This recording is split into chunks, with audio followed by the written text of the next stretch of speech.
ছেচল্লিশের থেকে ৬ ভারী আজও বঙ্গ নদিয়ায়। পূর্ব মেদিনীপুরের পর নদিয়া রাজ্যে পালাবদলের পর দ্বিতীয় জেলা পরিষদ দখল বিজেপি। তৃণমূলের একাংশ হাজির হয়েও ভোটাভুটিতে অংশ না নেওয়ায় নদিয়ায় এবার পদ্ম পরিষদ। প্রশাসনকে ব্যবহার করে জেলা পরিষদ কবজা বিজেপির, অভিযোগ তৃণমূলের। প্রার্থী ছিল না এবং আমরা বিবেক ভোটে জিতেছি।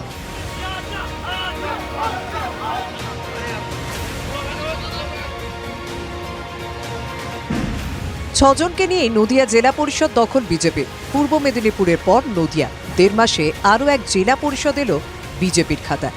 বিনা প্রতিদ্বন্দ্বিতায় এলো জয়। শুরুটা হয়েছিল পূর্ব মেদিনীপুর থেকে, এবার নদিয়ায় ১.৫ মাসেই দুটি জেলা পরিষদ দখল নিল বিজেপি। মাত্র ৬ জনকে নিয়ে ৫২ আসন বিশিষ্ট জেলা পরিষদ এখন বিজেপির কবজায়। ২০২৩-এর ভোটে ৫২ আসন বিশিষ্ট নদিয়া জেলা পরিষদে ৪৬টি আসনে জিতে বোর্ড গড়ে তৃণমূল। ৬টিতে জেতে বিজেপি। সংখ্যা নিরিখে তৃণমূলের থেকে ঢের পিছিয়ে থেকেও কোন কৌশলে বাজিমাত করল পদ্ম শিবির, যার প্রথম ধাপ ছিল গত ২রা জুলাই। তৃণমূলের সভাধিপতি তারান্নুম সুলতানা মীরকে সরিয়ে দেয় দলেরই বিক্ষুব্ধ অংশ। এদিন সভাধিপতি নির্বাচনের সময় অনুপস্থিত ছিলেন তৃণমূলের ৩১ সদস্য। তৃণমূলের ১৫ জন সদস্য উপস্থিত থাকলেও ভোটদানে বিরত থাকেন। ফলে ৬ সদস্য নিয়েই নদিয়া জেলা পরিষদ দখল বিজেপি। বিবেক ভোটে জয় বলছে পদ্ম শিবির। তারা নিজেরা প্রার্থী দেওয়ারই সাহস করতে পারেনি।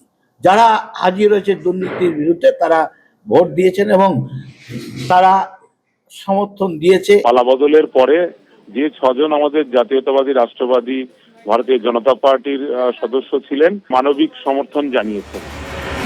এবারই প্রথম বিজেপির টিকিটে জিতে নদিয়া জেলা পরিষদের সদস্য হন প্রণতি বিশ্বাস। একসময় হাঁসখালী দক্ষিণপাড়া ২ পঞ্চায়েতের প্রধান ছিলেন। হাঁসখালী পঞ্চায়েত সমিতির বিজেপির সদস্য। এবার তিনি জেলা পরিষদের দায়িত্বে। ভারতীয় জনতা পার্টির আমরা ক্ষমতায় এসেছি, প্রথম আমরা জেলা পরিষদ দখল করলাম। এই জয় আমাদের সবার জয়। জেলা পরিষদ গঠনের সময়ও দেখলাম কিভাবে রাষ্ট্রশক্তি ব্যবহার করে তৃণমূল কংগ্রেসকে কিভাবে শেষ করা যায়, তৃণমূলকে ভাঙার একটা পরিকল্পনা, একটা চক্রান্ত সব জায়গায় চলছে। নদিয়াও তার ব্যতিক্রম নয়। পূর্ব মেদিনীপুরের পর নদিয়া জেলা পরিষদ হাতে এসেছে বিজেপির। সেই পথে কি এবার পুরুলিয়া, হাওড়া ২ জেলা পরিষদে তৃণমূলের কোন্দলের কি সুযোগ তুলবে পদ্ম শিবির? নদিয়া থেকে মহাদেব কুণ্ডুর রিপোর্ট, TV9 বাংলা। টুলু ওরফে নাজিমউদ্দিনের বিরাট টার্নওভারের পিছনে কি অন্য খেলা? বেআইনিভাবে বিপুল রোজগারকে আইনিভাবে দেখানো? টুলুর ঘনিষ্ঠদের দাবি নথি ঠিক, অধিকাংশ সম্পত্তি বৈধতা পাবে। বিশেষজ্ঞরা অবশ্য বলছেন অবৈধ আয়ে আয়কর দিলে তা বৈধ হয় না। বীরভূমে টুলু সাম্রাজ্যে হাত বাড়ালেই মিলছে লুকোনো সোনা, তল্লাশি চালালেই টাকার পাহাড়। সূত্রের খবর, বাজেয়াপ্ত সম্পত্তি ফিরে পেতে আইনি লড়াইয়ের প্রস্তুতি টুলু ওরফে নিজামউদ্দিনের। সম্পত্তির বড় অংশ ফিরে পেতে নথি দাখিল করবে পরিবার, জানিয়েছেন ঘনিষ্ঠরা। একের পর এক খাদান, অসংখ্য গাড়ি, ভুয়ো চালানে কোটি কোটি। আর এসবের কারণ কি? ২ বছরে ১০০০ কোটি টাকার টার্নওভার টুলু মণ্ডলের। সরকারি নথিতে তেমনই ইঙ্গিত। নজরে টুলুর ৫টি বড় সংস্থা, গোয়েন্দাদের নজরে ওই ৫ কোম্পানি। সূত্রের খবর, টুলু মণ্ডল এবার আইনি লড়াইয়ে সামিল হচ্ছেন। তার ঘনিষ্ঠ বা তার আত্মীয়দের একাংশের দাবি, এবার তারা আইনি লড়াই যাচ্ছেন সরকারকে ট্যাক্স দেওয়া এবং কোম্পানির নামে যে বিপুল হাজার হাজার কোটি টাকার টার্নওভার, সেই সমস্ত ডকুমেন্টস দেখিয়ে পুলিশের বাজেয়াপ্ত করা অধিকাংশ সম্পত্তি তারা ফেরত পেতে চাইছেন। গত কয়েক বছরে বিপুল টাকা টার্নওভার দেখিয়ে টুলুর বিভিন্ন কোম্পানির নামে জমা পড়ত আয়কর। সরকারি খাতায় হাজার হাজার কোটি টাকার লেনদেনের বৈধ কাগজ দেখিয়ে বাজেয়াপ্ত সম্পত্তির বড় অংশ ফিরে পাওয়ার সম্ভাবনা টুলুর, এমনই মত ঘনিষ্ঠদের একাংশের।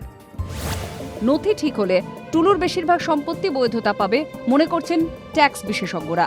সরকার ইনকাম ট্যাক্স দিতে পারে, কিন্তু তার যে অন্যান্য এনফোর্সমেন্ট উইংস আছে, সেই উইংস যদি দেখে সেই ইনকামটা বৈধভাবে করা হয়নি, তাহলে তার জন্য যথাযথ শাস্তি হতে পারে। টুলু মণ্ডলের শ্বশুরবাড়িতে এদিন হানা দেয় STF। সকাল থেকে পারুইয়ের বাড়িতে তল্লাশি, আরও এক আত্মীয়ের বাড়িতেও হানা STF-এর। কিভাবে ৮-১০ বছরে হাইয়েস্ট লার্জ ট্যাক্স পেয়ার হওয়া যায়, কোন জাদুকাঠিতে, এরও নিরপেক্ষ তদন্ত হওয়া প্রয়োজন আছে। সেই থেকে এই টাকা রোজগার হচ্ছে। তো এইটা যদি কোয়ারি হতো তাহলে ডেফিনেটলি আরো আগে ধরা পড়তো। তারপরে সবারই বোঝাপড়ার মধ্যেই ঘটনাগুলো ঘটেছে। এই আবহে দুর্গাপুরে এক পরিত্যক্ত ইটভাটা থেকে উদ্ধার হয়েছে ৪৮ লক্ষ টাকা। দুর্নীতি করলে রাস্তাটা আপনাদের প্রথম দিকে চওড়া মনে হবে, কিন্তু হঠাৎই শেষ হয়ে যাবে। প্রাতিষ্ঠানিক দুর্নীতি হওয়ার ফলেই এই নানান ধরনের ঘটনা সামনে আসছে, আরও আসবে, এবং যারা দায়ী সবাইকে এভরিবডি মাস্ট বি বুকড। টুলু মণ্ডলকে যারা টুলু মণ্ডল করেছে, আমরা যারা ভাগ খেয়েছে তারা কারা সেটা খুঁজে বার করুক। বালি পাথর মাফিয়া টুলু মণ্ডলের এত টাকার উৎস কি? টাকা পাচার হতো বিদেশেও? দুর্নীতির শেকড় খুঁজতে এবার আসরে ইডি। বীরভূম পুলিশের থেকে টুলু মণ্ডলের বিরুদ্ধে এফআইআর এর নথি চেয়েছে কেন্দ্রীয় তদন্তকারী সংস্থা। Bureau report, TV9 Bangla. এনসিপিআই এর ভবিষ্যৎ 20 বাও জলে। জোড়াফুল প্রতীক কার? এই প্রশ্নের নিষ্পত্তির পরেই সিদ্ধান্ত সুদীপ বন্দ্যোপাধ্যায়কে জানিয়ে দিয়েছেন ভূপেন্দ্র যাদব। সংসদের খাতায় এখনো সুদীপদের পরিচয় তৃণমূল সাংসদ। আমাদের নামই এখন এনডিএতে তোলা হয়নি, আমরা ওদের মিটিংয়ে যাচ্ছি লোকসভা টিভিতে, তখন যে বলছে তার নামের পাশে এআইটিসি লেখা থাকছে।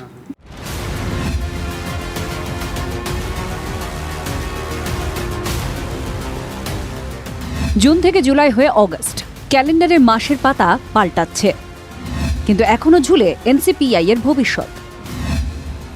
প্রায় 2 মাস হতে চলল তৃণমূলের 20 সাংসদ যোগ দিয়েছেন অচেনা অজানা দল এনসিপিআই এ। তারপর তারা দলহীন না হলেও যেন সঙ্গীহীন। বিজেপি নেতৃত্বাধীন এনডিএ শরিক হিসেবে অপেক্ষা বাড়ছে 20 জন সাংসদের। কিন্তু জোড়াফুল প্রতীক কার দখলে যাবে? ঋতব্রত নাকি কালীঘাট শিবিরের? সেই প্রশ্নের নিষ্পত্তির পরেই ঠিক হবে সুদীপ বন্দ্যোপাধ্যায়, কাকলি ঘোষ দস্তিদারদের সিদ্ধান্ত। কারণ সংসদের খাতায় এখনো সুদীপদের পরিচয় তৃণমূল সাংসদ। ভূপেন যাদব যখন ঘরে আসে তাকে আমার প্রথম প্রশ্ন ছিল যে এই স্বীকৃতি কবে হচ্ছে। উনি বলছেন যে জোড়া ফুলটা আগে কে পেয়ে যাক সেটা ঠিক হয়ে যাবে ভেরি সুন, কিন্তু এটা নির্ধারণ হয়ে গেলে বাকি সব সমস্যা খুব দ্রুত সমাধান। ঋতব্রত শিবির তৃণমূলের দখল পেলে সুবিধা হবে সুদীপ কাকলিদের। সেক্ষেত্রে ঋতব্রত তৃণমূলেই মিশে যেতে অসুবিধা হবে না এনসিপিআই এ যোগ দেওয়া সাংসদদের। সেক্ষেত্রে দলত্যাগ বিরোধী আইনে পড়ার প্রশ্ন থাকবে না। গাজর ঝুলিয়ে দিয়ে বলে দিয়েছে তার মানে এই 42-এর মধ্যে তোমাদের কোনো জায়গা নেই, 42 বাড়লে তারপর দেখা যাবে। চূড়ান্ত অনিশ্চয়তার মধ্যে আছেন এই 20 জন। এই টানাপোড়েনের মধ্যে এনসিপিআই এর চিন্তা বাড়িয়েছে 3 মুসলিম সাংসদ। তারা বলছেন এনসিপিআইতে থাকলেও এনডিএতে নেই, আবার বাংলার মুখ্যমন্ত্রীর সঙ্গে আছেন। এনডিএতে আমরা থাকবো না, আমরা বিজেপিতেও যাব, কোনোভাবেই কোনো মতেই বিজেপিও করবো না, এনডিও করবো না, এটা আপনারা নিশ্চিত থাকুন। যদিও শতাব্দী রায় দাবি করে চলেছেন এনসিপিআই এ অল ইজ ওয়েল। तो अभी फिर तो गया शुभेंदु का मीटिंग में दे गया, ये अभी ये तीनों को लेके पिंग पोंग बॉल हो रहा है, ये नहीं सब कुछ ठीक है, बिल्कुल ठीक है, बिल्कुल ठीक। महत्वपूर्ण बात ये है कि मुख्यमंत्री के साथ बंद दरवाजे में बैठे वो उन्होंने उनके क्षेत्र की जनता के काम करने का उपाय मांगा। काम करने के लिए सरकार की जरूरत पड़ती है, वो तो शुभेंदु जी से बहुत लंबा उनकी मुलाकात। একটা দলে ঝাঁকে ঝাঁকে সাংসদ, তবু ন্যাশনালিস্ট সিটিজেন পার্টি অফ ইন্ডিয়ার আগামী দিন পরিষ্কার নয়। তৃণমূলের প্রতীক বিতর্ক সহজে যে মিটবে না সেটাও স্পষ্ট। তাই এনডিএ শরিক হিসেবে জায়গা পাবে এনসিপিআই নাকি বিজেপিতে চলে যাবে, ধাঁধা অনেক। Bureau report, TV9 Bangla. বইয়ের রয়্যালটি নিয়েও মমতার এপাং ওপাং ঝপাং। রয়্যালটি না পাওয়ার অভিযোগে বিজেপির দিকে তীর তৃণমূল নেত্রীর। রয়্যালটি নিয়ে প্রাক্তন মুখ্যমন্ত্রীর অভিযোগ খারিজ 2 প্রকাশনী সংস্থার। এই রয়্যালটিটাও এবছর আমি পাইনি, নিশ্চয়ই বিজেপির ভয়ে তারা মুখ বন্ধ করে বসে আছে। আমার মনে হয় এতটা দুর্দিন মমতা বন্দ্যোপাধ্যায়ের আসেনি এবং এতটা দুর্দিন বিজেপিরও আসেনি যে ধরনের প্রতিহিংসামূলক রাজনীতি করতে হবে। পালাবদলের পর বইয়ের রয়্যালটিও পাচ্ছেন না মমতা বন্দ্যোপাধ্যায়। তৃণমূল নেত্রীর মূল আয়ের উৎস নাকি বন্ধ? আগেই মমতা বন্দ্যোপাধ্যায় দাবি করেছেন কোনোদিনও তিনি 1 পয়সা মাইনে নেননি, পেনশনও নেননি।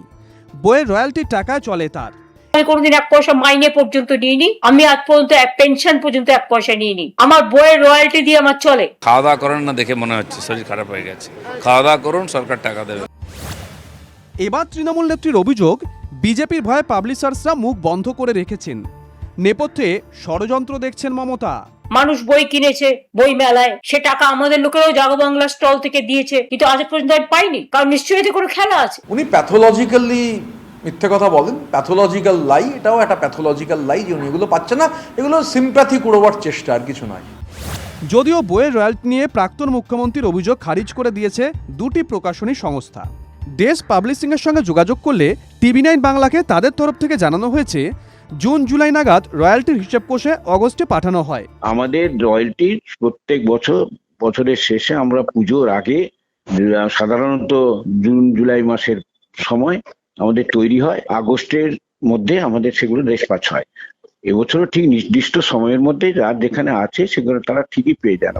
প্রকাশনী সংস্থা বি বুকসের দাবি, মমতা বন্দ্যোপাধ্যায়ের বইয়ের রয়্যালটি নিয়ে 2-3 সপ্তাহ ধরে যোগাযোগের চেষ্টা করা হচ্ছে। আমি গত কয়েকদিন ধরে মানে গত 2-3 সপ্তাহ ধরে চেষ্টা করছি যে যারা আগে ওনার রয়্যালটি হ্যান্ডেল করতেন তাদের সঙ্গে যোগাযোগ করার। এখন যেহেতু সরকার বদল হয়েছে এবং তারা প্রত্যেকেই অন্যান্য জায়গায় চলে গেছেন, বেশিরভাগ লোকেরই ফোন নাম্বার পাল্টে গেছে, আমরা যোগাযোগ করতে পারছি না। এবং যাদের সঙ্গে আমরা যোগাযোগ করতে পেরেছি তাদের মধ্যে 2-3 জন জানিয়েছেন যে আমাদেরকে জানাবেন যে কি করে ওনার রয়্যালটিটা ওনার কাছে পৌঁছাতে পারবো। বর্তমানে কলেজ স্ট্রিটে নাকি প্রাক্তন মুখ্যমন্ত্রীর লেখা বইও আউট অফ স্টক।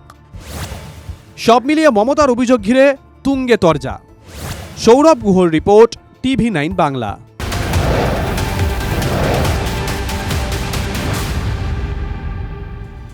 তৃণমূল আমলে ইস্যু হওয়া কাস্ট সার্টিফিকেট নিয়ে বড় পদক্ষেপ নতুন সরকারের। সন্দেহের তালিকায় 45,000-এর বেশি শংসাপত্র। কথা বলবো সোমা, আমাদের প্রতিনিধি আমাদের সঙ্গে রয়েছে। সোমা, এই যে সন্দেহের তালিকায় 45,000-এর বেশি শংসাপত্র রয়েছে, সেগুলো নিয়ে বর্তমান সরকারের কি সিদ্ধান্ত? হ্যাঁ দেখো, গত 15 বছরে ইস্যু হওয়া জাতিগত যে শংসাপত্রে পুনর্যাচাই শুরু করেছে রাজ্যের অনগ্রসর শ্রেণী কল্যাণ দপ্তর। যাচাইয়ের একের পর এক চাঞ্চল্যকর তথ্য উঠে এসছে বলে নবান্ন সূত্রে খবর। এখনো পর্যন্ত মোট 1,22,117টি জাতিগত শংসাপত্র পুনর্যাচাই করা হয়েছে এবং যার মধ্যে কিন্তু 76,750টি শংসাপত্র বৈধ বলে নিশ্চিত করেছে দপ্তর। অর্থাৎ দেখো, হিসেবের ক্ষেত্রে যেটা দেখা যাচ্ছে যে প্রায় 45,000 এবং এইগুলো কিন্তু বেশ কিছু অবৈধ, যেগুলো কিন্তু অবৈধভাবে এই সার্টিফিকেট বের করা হয়েছে। এরকমই কিন্তু এবং বিভিন্ন জায়গা থেকে হয়েছে। একদিকে যেমন উত্তর 24 পরগনা, কোচবিহার, হুগলি, পূর্ব বর্ধমান, এই সমস্ত জেলাগুলোতে কিন্তু অনেক বেশি পরিমাণে করা হয়েছে। ফলে দেখো, এই তথ্যগুলো সামনে আসার পরেই কিন্তু সরকার ঠিক করেছে যে তারা যেগুলো দেখবে, যেগুলো তদন্ত করে দেখবে, যেগুলো বৈধ সেগুলোকে তারা কিন্তু নেবেন এবং যেগুলো অবৈধ বলে সেইগুলো কিন্তু পুরোপুরি বাতিল করে দেবে তারা। ধন্যবাদ সোমা। তৃণমূল জামানায় বাংলার বাড়ি প্রকল্পের নাম বদলে হচ্ছে পশ্চিমবঙ্গ আবাস। বৃহস্পতিবার নবান্ন সভাঘর থেকে এই প্রকল্পের আওতায় রাজ্যের 10 লক্ষ পরিবারের অ্যাকাউন্টে সরাসরি দ্বিতীয় কিস্তির টাকা পৌঁছে দেবেন মুখ্যমন্ত্রী শুভেন্দু অধিকারী। দ্বিতীয় পর্যায়ে মোট 18 লক্ষ পরিবারকে বাড়ি তৈরির জন্য অনুদানের প্রতিশ্রুতি দিয়েছিল তৃণমূল সরকার, কিন্তু দ্বিতীয় কিস্তির সেই টাকা আজও মেলেনি। রাজ্যে পালাবদলের পর নতুন সমীক্ষা করে যোগ্যদের ব্যাংকে দ্বিতীয় কিস্তির টাকা দেবেন শুভেন্দু অধিকারী।